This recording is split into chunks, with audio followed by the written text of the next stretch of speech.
कक्षा 12 हिंदी आरोह भाग 2। प्रस्तुत है पाठ संख्या 16। लेखिका रजिया सज्जाद ज़हीर। पाठ नमक। लेखिका परिचय। नाम रजिया सज्जाद ज़हीर।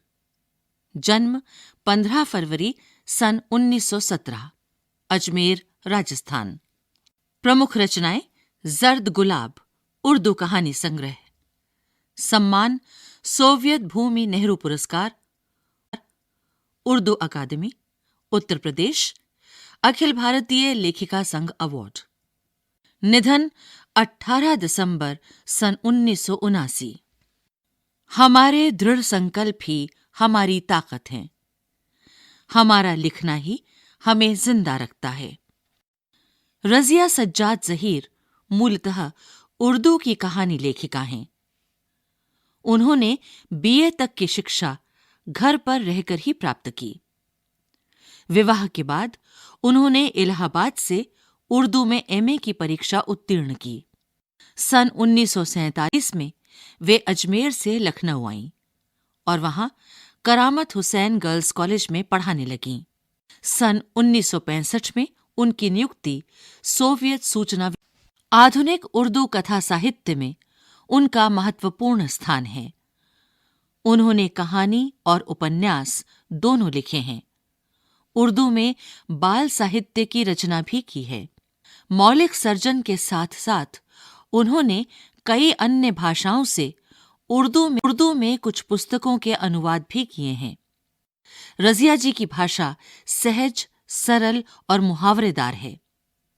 उनकी कुछ कहानियां देवनागरी में भी लिप्यांतरित हो चुकी। रजिया सज्जाद ज़हीर की कहानियों में सामाजिक सद्भाव, धार्मिक सहिष्णुता और आधुनिक संदर्भों में बदलते हुए पारिवारिक मूल्यों को उभारने का सफल प्रयास मिलता है।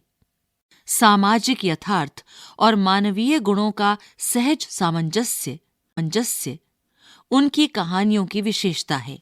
पृष्ठ संख्या 128। पाठ परिचय। रजिया सज्जाद ज़हीर की नमक शीर्षक कहानी भारत पाक विभाजन के बाद सरहद के दोनों तरफ के विस्थापित पुनर्वासित जनों के दिलों को टटोलती एक मार्मिक कहानी है।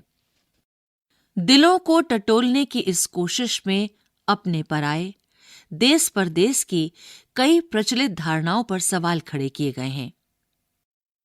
विस्थापित होकर आई सिख बीबी आज भी लाहौर को ही अपना वतन मानती हैं और सौगात के तौर पर वहां का नमक लाए जाने की फरमाइश करती हैं। कस्टम अधिकारी नमक ले जाने की इजाजत देते हुए, जिसे ले जाना गैर कानूनी है, दिल्ली को अपना वतन बताता है।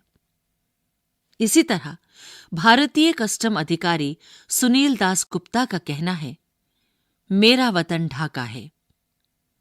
राष्ट्र राज्यों की नई सीमा रेखाएं खींची जा चुकी हैं और मजहबी आधार पर लोग इन रेखाओं के इधर उधर अपनी जगहें मुकर्रर कर चुके हैं। इसके बावजूद जमीन पर खींची गई रेखाएं उनके अंतर्मन तक नहीं पहुंच पाई हैं। राजनीतिक यथार्थ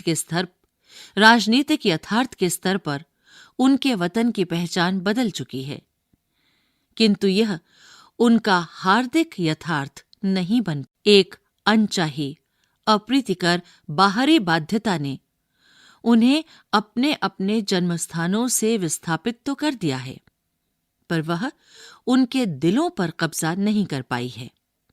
नमक जैसी छोटी सी चीज का सफर पहचान के इस हार्दिक पहलू को परत दर परत उघाड़ देता है। यह हार्दिक पहलू जब तक सरहद के आर पार जीवित है, तब तक यह उम्मीद की जा सकती है कि राजनीतिक सरहदें एक दिन बेमानी हो जाएंगी। लाहौर के कस्टम अधिकारी का यह कथन बहुत सारगर्भित है। उनको यह नमक देते वक्त मेरी तरफ से कहिएगा कि लाहौर अभी तक उनका वतन है और दिल्ली मेरा, तो बाकी सब रफ्ता रफ्ता ठीक हो जाएगा। इसे पढ़ते हुए एक सवाल हमारे मन में जरूर उठ सकता है, क्या धर्म मजहब के आधार पर नई सरहदों के आर पार फेंक दिए गए लोगों की वह पीढ़ी, जिनके दिलों में अपनी जन्मस्थली के प्रति गहरा लगाव है, कि खत के खत्म हो जाने पर रफ्ता रफ्ता ठीक हो जाने की उम्मीद भी खत्म हो जाएगी। क्या नई पीढ़ी के आने पर भी यह उम्मीद बनी रहेगी? उन सिख बीबी को देखकर सफिया हैरान रह गई। किस कदर वह उसकी माँ से मिलती थी। वही भारी भरकम जिस्म, छोटी छोटी चमकदार आंखें, जिनमें नेकी, मोहब्बत और रहमदिली की रोशनी जगमगाया करती थी। चेहरा जैसे कोई खुली हुई किताब, वैसा ही सफ़ेद बारीक मलमल का दुपट्टा जैसा उसकी अम्मा मुहर्रम में ओढ़ा करती थी। जब सफ़िया ने कई बार उनकी तरफ मोहब्बत से देखा तो उन्होंने भी उसके बारे में घर की बहू से पूछा। उन्हें बताया गया कि ये मुसलमान हैं, कल ही सुबह लाहौर जा रही हैं अपने भाइयों से मिलने, जिन्हें उन्होंने कई साल से नहीं देखा। लाहौर का नाम सुनकर वे उठकर सफ़िया के पास आ बैठीं और उसे बताने लगीं कि उनका लाहौर कितना प्यारा शहर है, वहाँ के लोग कैसे खूबसूरत होते हैं, उम्दा खाने और नफीस कपड़ों के शौकीन, सैर सपाटे के रसिया, जिंदा दिली की तस्वीर। कीर्तन होता रहा। वे आहिस्ता आहिस्ता बातें करती रहीं। सफ़िया ने दो एक बार बीच में पूछा भी, माताजी, आपको तो यहाँ आए बहुत साल हो गए होंगे। हाँ बेटी, जब हिंदुस्तान बना था तभी आए थे। वैसे तो अब यहाँ भी हमारी कोठी बन गई है, बिजनेस है, सब ठीक ही है, पर लाहौर बहुत याद आता है।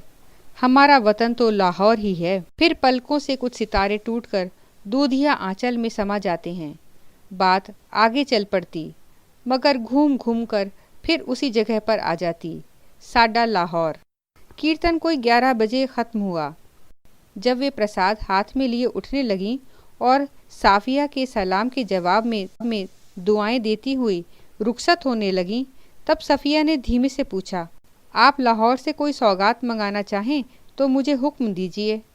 वे दरवाजे से लगी खड़ी थीं, हिचकिचाकर बहुत ही आहिस्ता से बोली, अगर ला सको तो थोड़ा सा लाहौरी नमक लाना। 15 दिन यूँ गुजरे कि पता ही नहीं चला।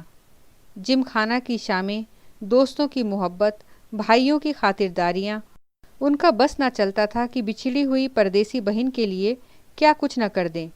दोस्तों अजीज़ों की यह हालत कि कोई कुछ लिए आ रहा है, कोई कुछ, कहाँ रखें, कैसे पैक करें, क्यों कर ले जाएं, एक समस्या थी।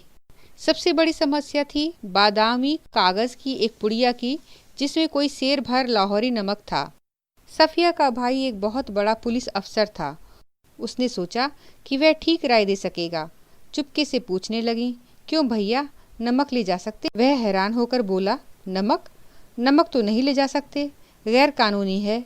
और नमक का आप क्या करेंगे? आप लोगों के हिस्से में तो हमसे बहुत ज़्यादा नमक आया है।